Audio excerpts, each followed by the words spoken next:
Hello বন্ধুরা, শুভ দুপুর। এটা ঢেঁড়স ভর্তা। কে কে ঢেঁড়স ভর্তা খেয়ে দেখেছেন? আমি আজকে ভর্তা করেছি, তো সিদ্ধ করে ভর্তা করেছি। আর এটা হলো মুরগির মাংস ভুনা করেছি, বেশি ঝোল করিনি, অল্প করে ডাল রান্না করেছি। এই জন্য মাংসতে একটু ঝোল রাখিনি, একবারে মাখা মাখা রান্না করেছি। আর গরম ভাত, আর এই যে সামান্য একটু ডাল, আর তার সাথে লেবু ছাড়া তো চলে না। এই যে লেবু ছিঁড়তে চলে আসলাম, লেবু বেশ কয়েকটা ধরেছে। এই লেবুটা একটু পাকা পাকা মনে হচ্ছে, এটাই তুলি।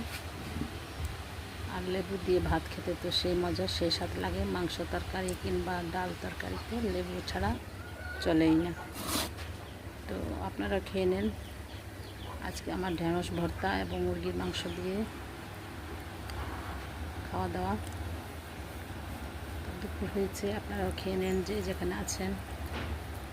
দুপুরে খেয়ে রেস্ট নেন। আর ভিডিওটা কেমন লাগছে কমেন্টে জানাবেন।